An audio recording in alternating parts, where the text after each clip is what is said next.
Hi, I'm Katie. And I'm Koli. Welcome to the SVU Coven podcast, Little Witch Detectives. Hello. Hi, that was fun. How are you? I'm good. How are you? I'm good. I'm tired of my power going out. Yeah. Mhm. I don't know what's going on, but it's been storming for like a couple weeks on and off. Oh, Bad storms. We were sitting at yeah. our favorite pizza place last night and it was like flooding the like parking lot. Oh, Um, wow. yeah, so I don't know.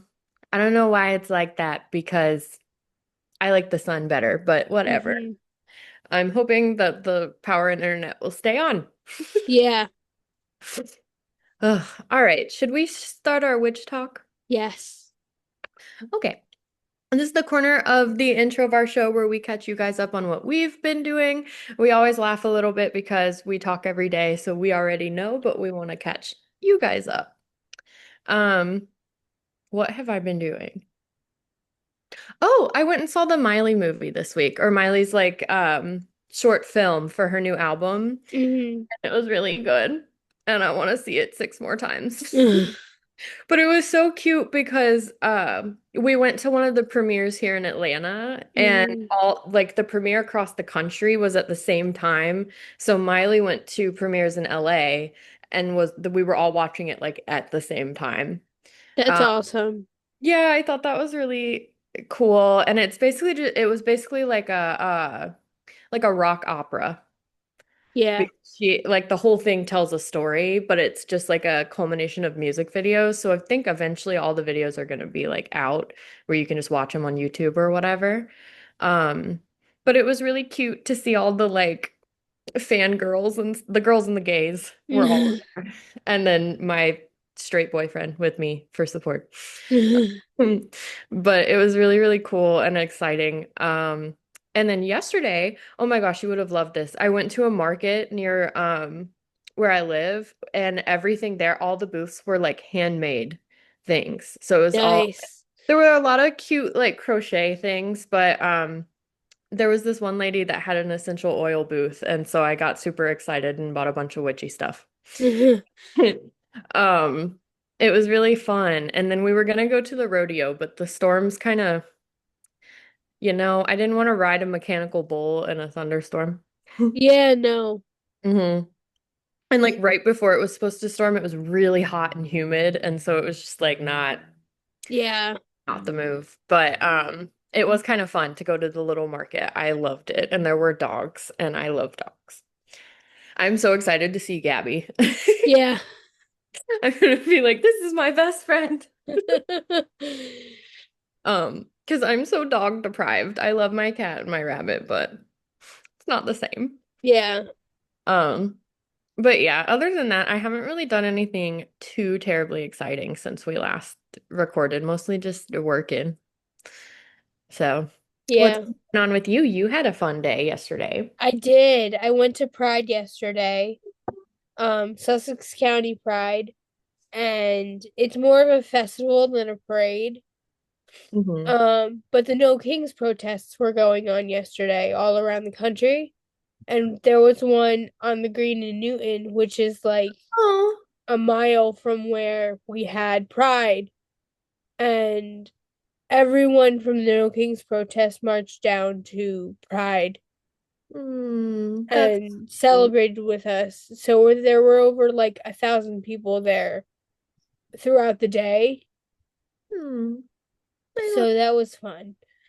Even it. though it Such rained, a cute like area too. yeah, it rained a lot. Um, Especially during like the drag shows that I saw. Mm-hmm. So their last song was Rain on Me by Lady Gaga and Ariana Grande. That's funny. Yeah. hmm And like all the queens got up and danced to it. It was so fun. And then I went and looked at vendors and I saw some homemade stuff. hmm Again, crochet stuff. Crochet is so popular right now. I need to learn. Yeah. My aunt can teach you. Oh my God, that would be so fun. I want to learn how to make the little animals. Like, because they make like the ones I saw yesterday, they had teeny tiny axolotls. And I Yeah. was like, oh my God, I want to make that. She can teach you the basics, but I don't know if she can teach you how to make animals. No, but if I knew how to do the basics, I could look up how to do Yeah. the little things. And Be I so got a new cup. Me and I my love it. cups. The I only choice I made was to be myself.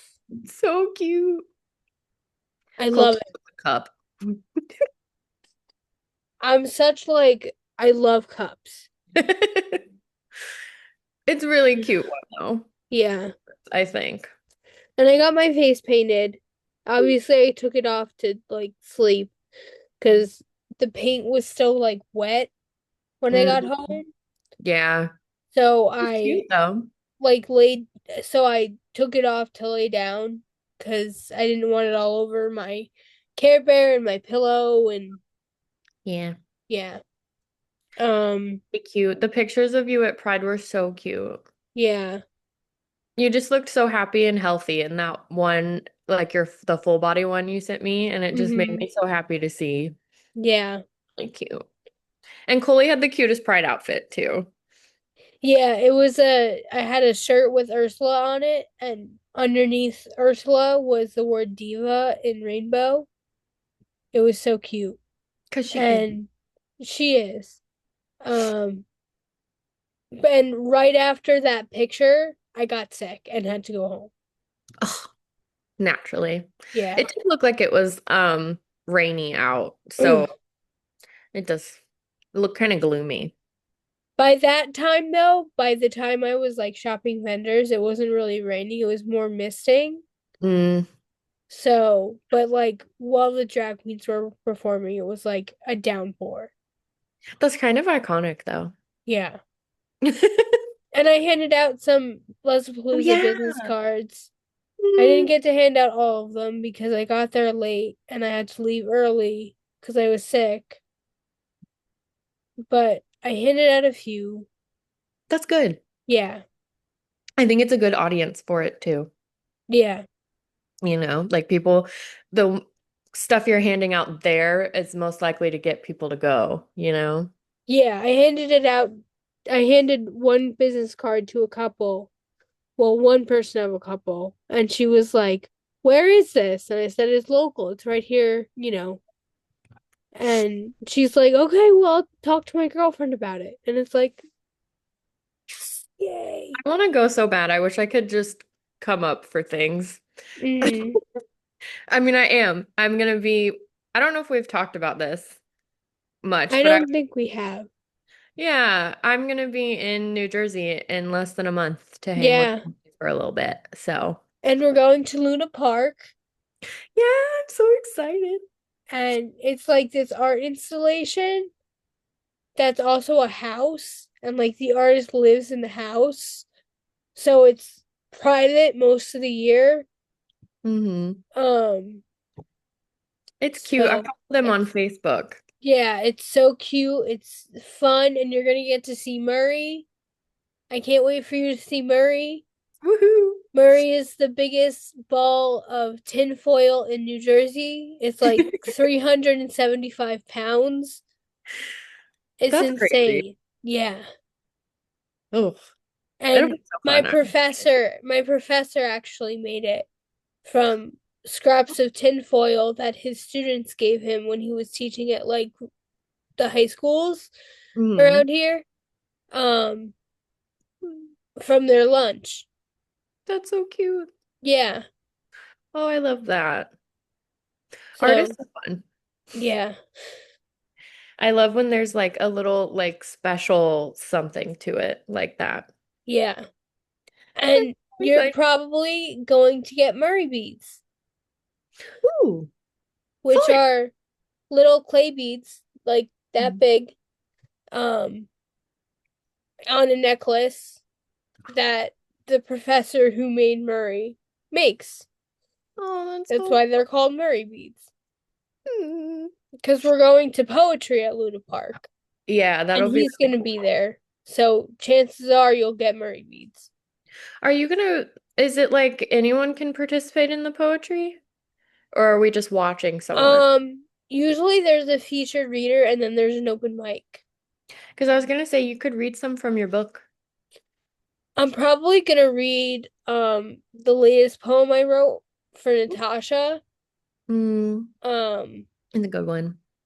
and kind of give a little bit of that backstory so that'll take up my time. So, No, that's good. I yeah. like that'll be so fun. I'm excited. Me too.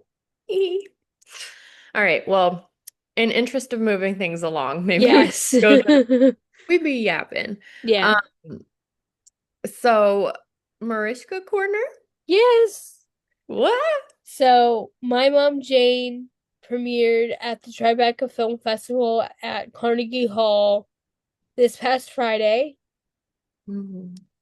and Mariska looked gorgeous in her outfit. So Peter beautiful. Peter and the boys looked so dapper. Amaya looked beautiful. I liked their little Um, win moment they had too. yeah.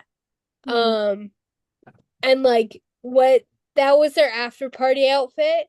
Mm-hmm. And for the actual screening, Amaya wore a white dress, and it was just beautiful. Um, and Peter wore a white suit jacket and black pants, and there was a number 13 embroidered on it. Mm-hmm. And I don't know what the 13 is about. I thought maybe it was her birthday, Mm-hmm. but it's April 19th, so I don't know why it would be 13 that he. And it's not her death day either, because that was June 29th. Yeah, I guess we'll see. I don't know. There's so many things I guess it could be.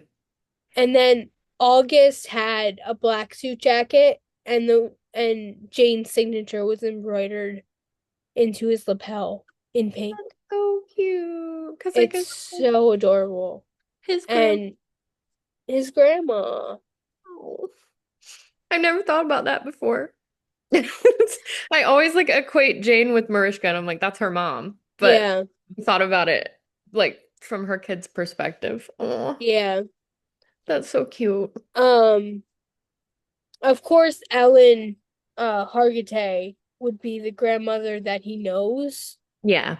But Jane is still his grandmother. Mhm. And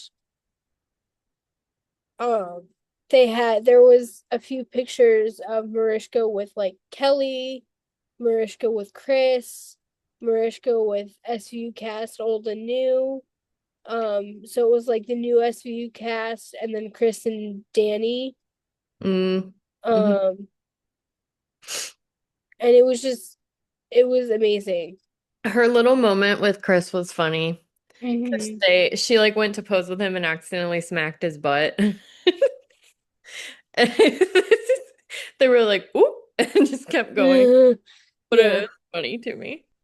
And of course there were all the events of Tribeca Film Festival leading up to the premiere, and Mariska and Miley got pictures together. So Just Katie pass like away. died. It just they had never met before, and I didn't know. Like I know Mariska's like the sweetest human ever, but I didn't know if they would like get along Hmm. because Miley has such a big personality.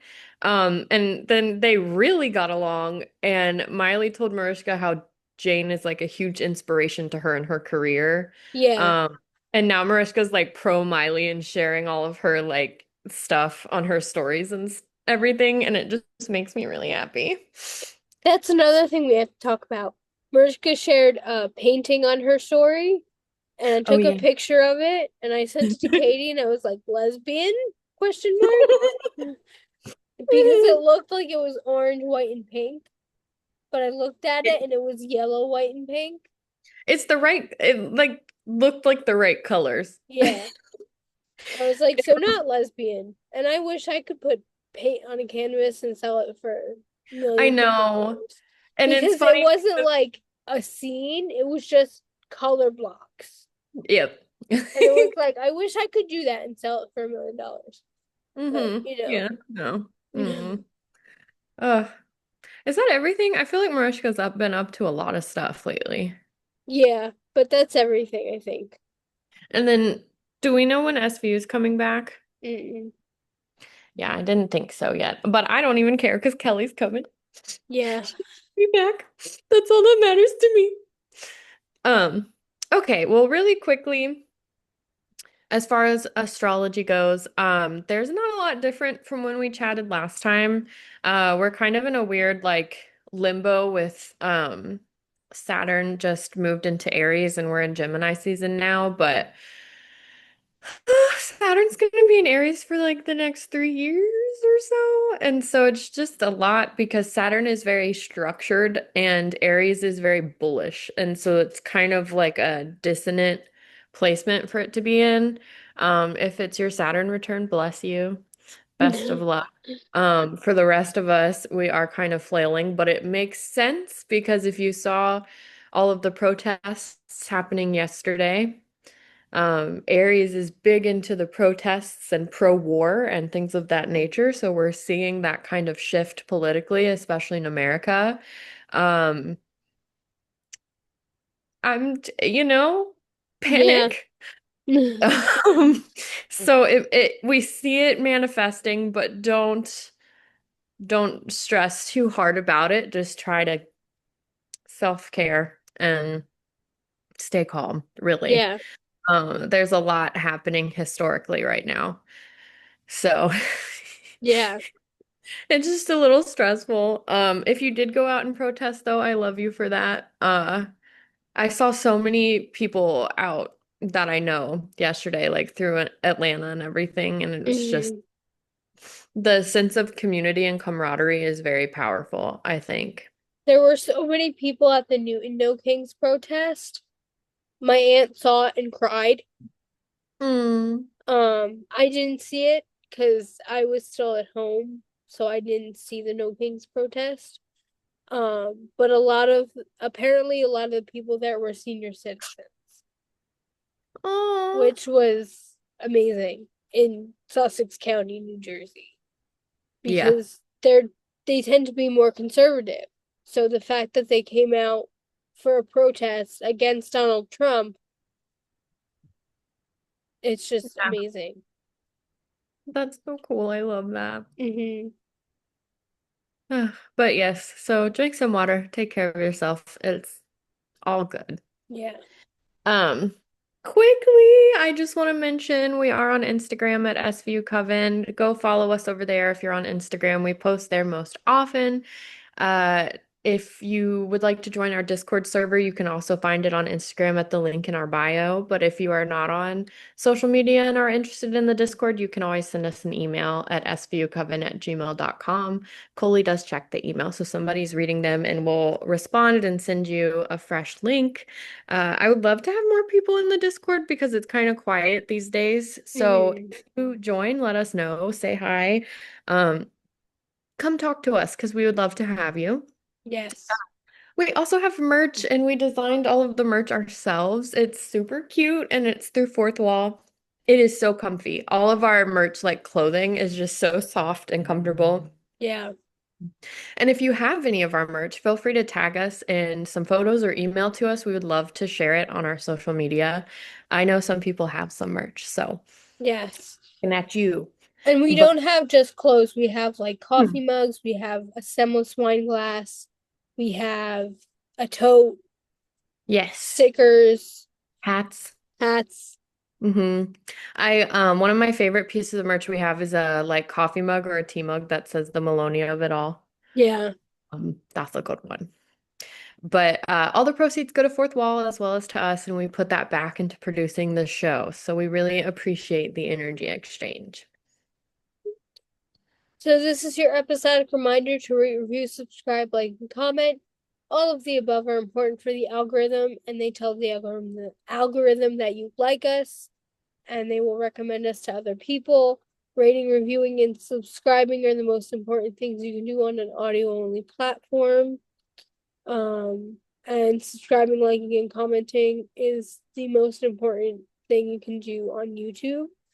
Um, we also have a coffee, so you can go on to coffee. and donate to the show, and all that money comes right to us, and we put it right back into the show, and we appreciate the energy exchange on all of it. And donating is not mandatory, it is optional. Yeah. All right. So very quickly, I want to go over our self-love affirmation. If you've been following us for a long time, you would know that I've done this one before, but it's one of my favorites. And then it's also very relevant during Pride Month to me. Mm-hmm. So if any of you have watched How I Met Your Mother, you may know this one. It's a Ted Mosby quote, and he says, "Love is the best thing we do." And his whole character is always trying to find love and holds it at this like highest esteem, but then doesn't always show it to himself. And I think as a self-love affirmation, it's kind of a reminder that we can be constantly pouring love into other people and not realize that we're not pouring it into ourselves as well. Right. And take some time and remember to give yourself a little extra love this Pride Month. And know that we love you too. Yes. Remember to breathe. Do Yes. not close your eyes if you are operating heavy machinery or driving, and take some deep breaths. And Yes. woohoo! Yay. All right. Shall we get into the episode? Yes. Episode is a little crazy. I forgot how intense it is, but I was just like watching along and I was like, oh yeah. Mm. So we are on season 4, episode 8 of Law and Order SVU called Waste. And we open to Elliot and Olivia walking into the hospital looking for a patient named Stephanie. Apparently, she isn't there. She had been moved to the ICU. When they go to see Stephanie, they see that she is on life support, and they don't see any kind of like physical injuries. There's no cuts on her face or on her body, any bruises, marks, anything like that. They find out that she does have pneumonia. The doctor overseeing her had called in her uh, SA, which is why SVU responded, and says she has been in a coma for a car accident for a long time, about a year. And when they were doing their routine testing on her, they discovered that she was positive for a baby and was 6 weeks pregnant. Positive for a baby. Positive for a baby is pregnant. Um, and then we done. Dun dun. Stephanie's parents came to the hospital to talk to Elliot and Olivia. Olivia asks the mom if Stephanie has ever left rehab, and they say no. They say it could have been David, her ex-fiance, but he has a restraining order, and shouldn't be in her space at all. The parents blame David for the wreck that put Stephanie in a coma and say that he tried to kill her after.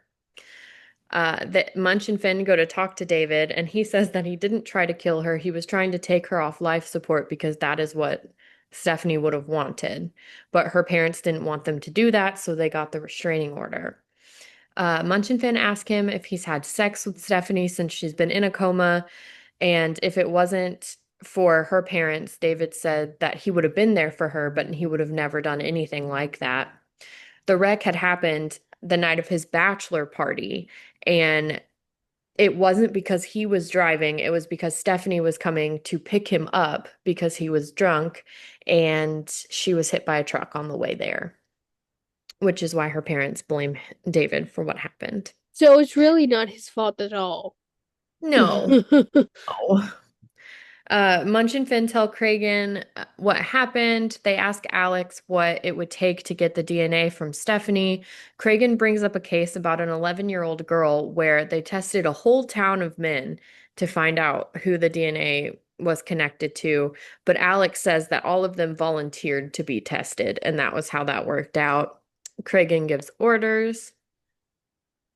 Elliot and Olivia go to speak with someone at the hospital, and they get a list of everyone who has come in to see Stephanie over the past 6 weeks. It's mostly female nurses, except for her neurologist and her physical therapist. Elliot and Olivia go to talk to the neurologist, and he's in the. This is such an awkward scene to film if you are the girl on the hospital bed, but they're like, he's doing a spinal tap on this girl, and the actress is like laying in the bed like this, and just like. And I was like, oh my, I was trying to put myself in her shoes of like, she's having to awkwardly be there, like getting a pretend spinal tap done on her while they're all talking for several minutes. Is she in a coma too? I think she is. But she was Because, laying there with her eyes closed, so she may have been medicated. yeah, a spinal tap is not a procedure you want your doctor doing while they're distracted. Yeah. Yeah. That's why I was like the whole thing. Yeah. Anyway, Elliot asks the doctor if he normally has a nurse with him, and he says no, but if he does, it's just protocol to protect doctors and make sure that there's no malpractice. He says that he sees Stephanie often because her parents want all the tests done on her pretty much regularly because they still believe she's going to wake up. He says that her progress is looking poorly, and he spends time with all his coma patients and very quickly volunteers his DNA. So to be tested. Yes. Okay. Munch and Finn go to talk to Mark, who's Stephanie's physical therapist. He says he has a special routine for coma patients and he can help keep their bodies, a little physically active while they're still in the bed. He gave his DNA already and says he was one of the first people to volunteer to do it. They show him a photo and he says he recognizes the person in the photo as David and saw him about a month ago. And when he saw David, he was sleeping in Stephanie's bed. So Munch and Finn go to confront David, and he says he had to lie so he wouldn't be arrested for breaking the restraining order. He visits Stephanie once a month. There's a nurse on the night shift that feels bad for him and lets him in. Stephanie gets very agitated at night, and even though the doctors say that she doesn't know that David is there, he feels like he's comforting her.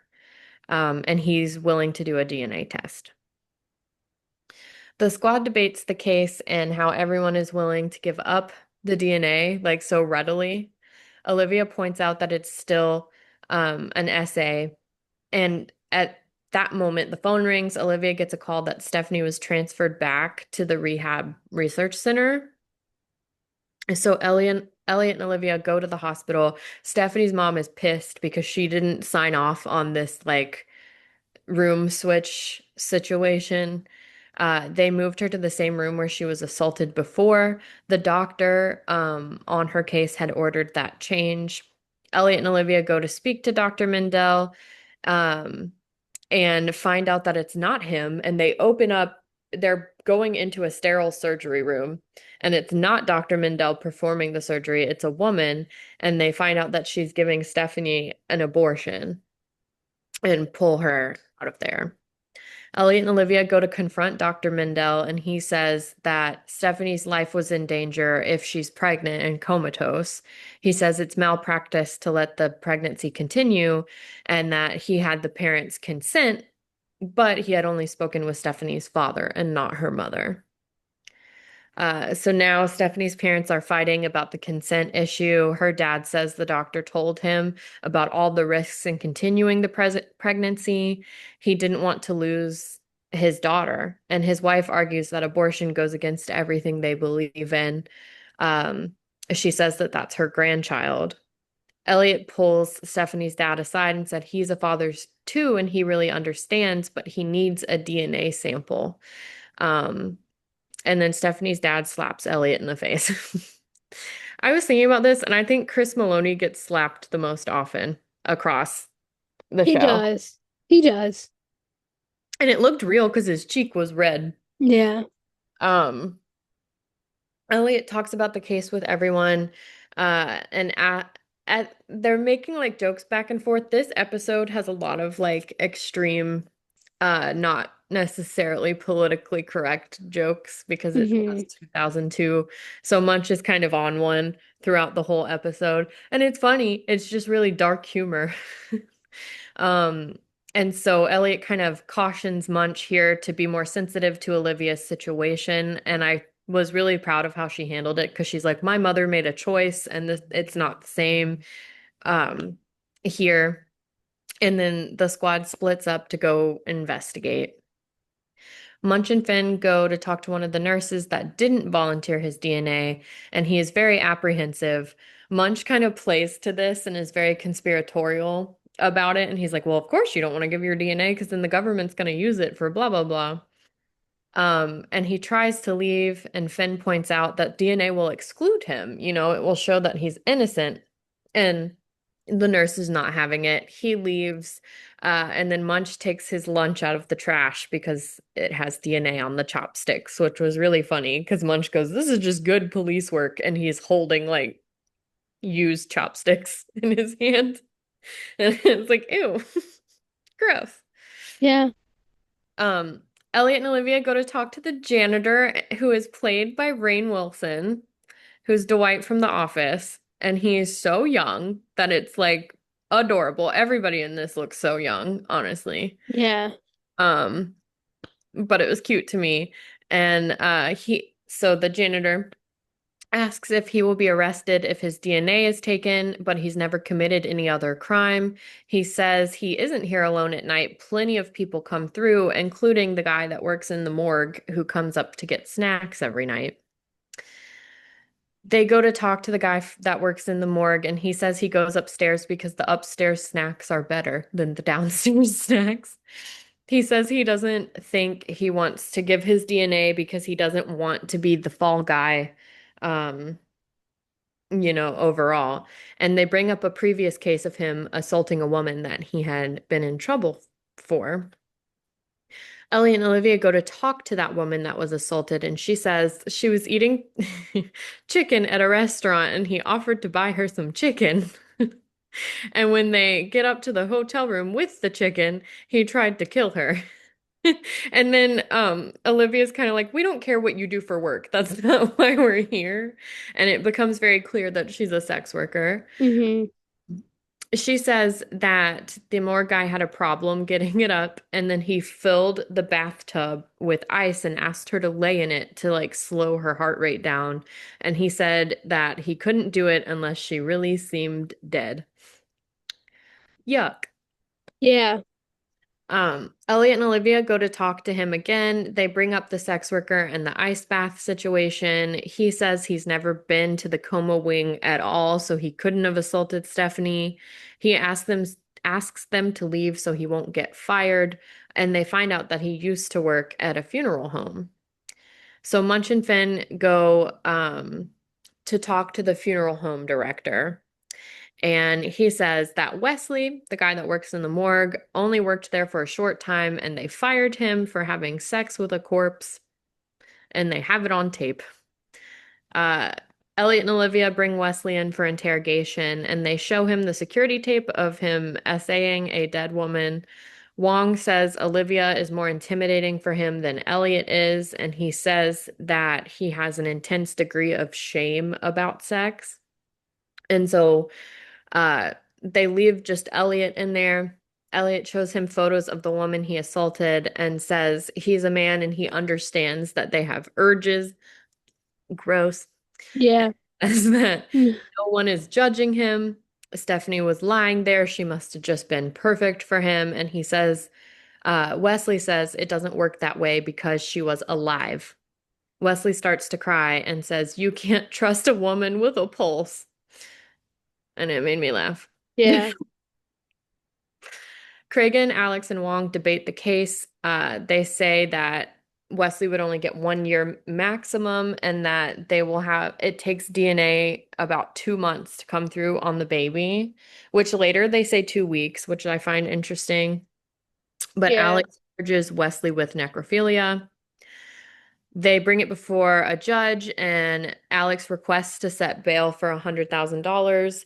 She says he's a flight risk, but the judge ends up setting bail for $5,000. Alex tells the parents that she doesn't have enough evidence to pin Stephanie's case on Wesley, so they are waiting for 2 weeks to get the DNA results. Mm-hmm. Wong explains basically the TLDR of what Wong says here is that you can do forensic testing on blood type. So two parents with like AB blood type can only have one type of their child can only have one type of blood, if that makes sense. Yeah. You can like pinpoint through blood types. Which is funny because in 2002 or 1, it was more of like a newer technology than it is now. Hmm. So we're much more advanced than we were then, but this is about where they were at the time. Yeah. Um, Olivia and Wong go to the lab to look at the blood results. The father can only be type B, so Wesley is ruled out as the father. None of the DNA is matching until they see one specific person, Dr. Mendel, who has the correct blood type or so, yeah. When So, I first saw Mendel in the notes, I was thinking Dr. Mengele, and I was like, isn't that like from NAZI Germany? And yeah, then I looked it up and I was like, no, that's Mengele. That's the other Mengele. one. Um, The good doctor is the same blood type as the baby, and he tried to abort the evidence. They have his DNA and they say to just run it. Olivia says if they wait, there's no room to bargain. Wong brings in the evidence from other female coma patients, and they show him a photo. The doctor, one of his patients, and she has abortion scarring on her uterus. And Wong says he raped her too and got rid of the evidence. And that's when Dr. Mendel lawyers up. Finally, it took him so long. Yeah. Um, Elliot tells Kragen about the other coma patient. Munch has been looking into the doctor. He does Parkinson's research in his free time and works at like a biotech lab to do that. Dr. Garrison, the one that was performing the abortion on Stephanie, also works at that research lab with Mendel on this Parkinson's project. Hmm. Elliot and Olivia go to talk to her, and she says that Dr. Mendel hasn't talked her into doing anything. She says Stephanie's life is at risk as long as she's pregnant. And because of the current Bush administration at the time, she has to look for alternative sources for abortions and similar surgeries that test on fetuses. She says it's for the greater good and that these women were not assaulted, they were inseminated, which is like the big drop of the episode. Yeah. Dr. Mendel says that all of his patients signed off on it in the fine print of documents that were signed by the parents or whoever the testing was being done on. He asks if they know what Parkinson's does to a body because he watched his father pass away from it and he couldn't stop it. Olivia points out that must be frustrating if you're a doctor, and he says that's why he became a neurologist. He says medical advances always have a price, and Olivia says, "Don't you get it? You're going to jail." And it's very clear he just does not feel guilt about any of this. He says he needs the stem cells to save Mr. Langley, one of his patients. Elliot and Alex go to speak with Mr. Langley's lawyer. He says that because Langley isn't a doctor, he can't be held accountable for any of this. Alex asks if he's willing to testify, and the lawyer basically says that Langley just provided sperm samples, and has done that many times overall, so he can't be charged with anything, which I believe is true, actually. Um, and then Alex tells Wong she can't get anything on Langley because everything he did is above board. Mendel and Garrison essentially essayed a woman with a turkey baster. That's one of my favorite lines in the episode that Alex says. Yeah. And Wong encourages her to go for an emotional angle in court. And then we spell break. Spell break. Okay, so this comes out Monday, June 16th. The color of the day is silver, and the incense of the day is hyssop. This is the Winds of Change spell. Cast a spell to shake up a stagnant situation and spur revolutionary changes. You'll need a short length of purple thread, about 6 inches long. Find a tree you like and sit or stand beneath it with the piece of thread lying across your open palm. Think of the situation you wish to change, then add to the visualization new elements of kookiness and craziness. You might imagine squirrels leaping through the scene, a clown doing cartwheels across your mind's eye, or a dog wearing a hat playing a saxophone appearing at the forefront of your imagination. The weirder the visualization, the more effective the spell will be.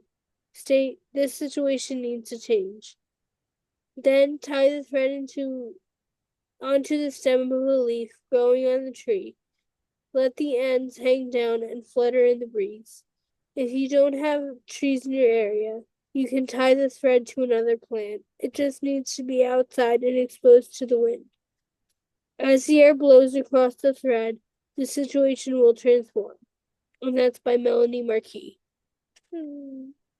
I love that one. Yeah. I like that. Thank you. You're welcome. All right.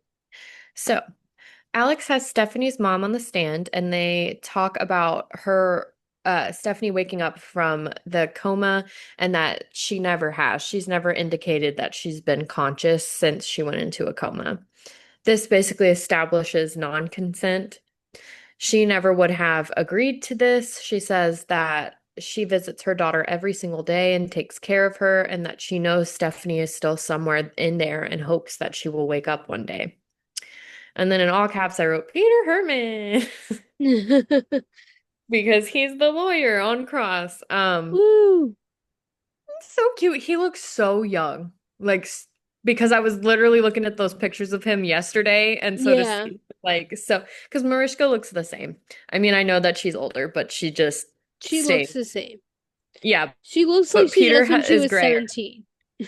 I know. It's crazy. Um, so Trevor crosses Stephanie's mom and points out that Stephanie is a pretty girl, which I thought was kind of interesting. He says he has her driver's license and points out that she is an organ donor. She intended to spend her afterlife helping people. Um, and Stephanie's mom says that, Stephanie loves children and she never would have created a life to have it destroyed. And she kind of gets emotional here and starts yelling at the doctor, which you're not supposed to do when you're on the stand. No. But Trevor asks Dr. Mendel now how his research could be helpful, and he says it could cure a lot of different things, which is why he did it. His research is through embryonic stem cells so that they can treat them to grow into any kind of cell type that is needed. Um, and for people with Parkinson's, the brain must produce extra dopamine for muscle movement just generally, and people with Parkinson's aren't able to do that. Yeah. Um, Alex tells Olivia that so later on, after outside of the courtroom, Alex tells Olivia that the doctor doesn't think he did anything wrong. Trevor walks up and hands Alex some paperwork, and then I like to believe in real life that Mariska was blushing when Peter walked up to her because her face turns like pink after he walks away. And I paused it and was telling my boyfriend, I was like, "Look at them! They're so cute." And Because I I like, think by this time they were dating, oh, or I at least having a serious flirtation going on if they weren't Yeah, together. and so it looked really because he's just there very briefly. They interact very briefly, but Yeah. afterwards, it's like Mariska's in character as Olivia, but I could see the blush happening, and she was like, hee hee hee. Yeah. I choose to believe that's why. Because their first date was on June 2nd hmm of 2002, and they went to church. Oh, they're so cute. Anyway, tangent. Um, so Back to fine, the episode. you know. Langley finally takes the stand, and you can see he's visibly having tremors in his hands and in his neck from the Parkinson's. He says he can't even brush his own teeth. The Parkinson's is so advanced at the level that it's at. He says he is testifying because Dr. Mendel is not the right man to go down for this. He knows that the doctor is trying to help, and he says he hasn't got 5 more years to wait for this to work out. Alex crosses Langley. He says it was his idea for the way to procure the stem cells. Alex points out he doesn't have a medical degree, and he says he has read a lot of books about it. Um, Alex says, so who cares if a comatose woman is violated in the name of science? He says that Stephanie left the world a year ago, and this is her way of giving the gift of life back to someone. He says that he couldn't hire a surrogate because how do you ask a living person to do that? And basically confessed to being a co-conspirator in the whole thing. He says prison couldn't compare to what he's facing now in life. Um, Back at the squad room, Alex says that the only charge she got was extreme battery, which means that these men may never see any jail time. And she points out that there's not a precedent for this type of case yet, which really shows how early 2000s it really was. Hmm. Um, Stephanie's mom says that they have to stop Langley. He just filed for custody of the baby because he is the biological father. And Alex says he wants that baby for the umbilical cord, which is full of stem cells that would be a perfect match to him. Yeah, And then we Dick Wolf. we Dick Wolf. What a way to end an episode. Yeah. And we never go back to that storyline either, so we never really know what happened, which is interesting. I love when we end an episode that way. Yeah. So, while Koli is shuffling their cards, I just want to give you guys a reminder that we are on Instagram at SVU Coven. We post there the most, so if you want to keep up with us, that's the best place to do it. We also have a free to join Discord server that you can get to through the link in our Instagram bio. If you're not on social media and want to join, though, that's okay. You can always email us at svucoven@gmail.com. Koli does check the emails, so someone is reading them and will respond to you, and we can send you a fresh link there. If you're interested in sponsoring the show or being on the show or running an ad with us, any of that fun stuff, email's the best place to reach out as well for anything like that so we can keep an open discussion going there. We have had Allison Psycho on the show before, which was super cool. So we love having guests and we would love to have you. Yes. We also have merch through Fourth Wall that we designed ourselves, and it's super cute. We would love to see you in it or with it if you buy any of it. Um, the proceeds go to Fourth Wall as well as to us, and we put that back into the show. And we appreciate the energy exchange. Yes. So the card I pulled was the Emperor. Mm. Authority, structure, establishment, and a father figure. Um, which kind of makes sense for this time we're in the world. Yeah, it's also Father's Day when we're It's recording also this. Father's Day, and it makes sense for the episode. It kind Mhm. of everything is just kind of culminating into this card. Yeah. And I want to show you this card because I love it. Oh, that's pretty. That's the Emperor. Mm-hmm. Yeah. Very So, masculine energy we're in yes. today. Mm-hmm. Yes, very masculine energy. Ew. Um, all right. Oh, this is your second episodic reminder to rate, review, subscribe, like, and comment. Rating, reviewing, and subscribing are the most important things you can do on an audio platform. Subscribing, liking, and commenting are the most important things you can do on YouTube. All of them tell the algorithm that you I can't say that word that you How like us and will push us out to other people. We also have a coffee, so if you want to donate, it's completely optional. It's not mandatory.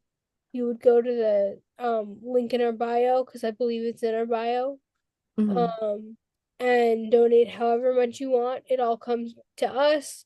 We put that money back into the show, and we appreciate the energy exchange on all of it. Phew. Well, that's our show. That's our show.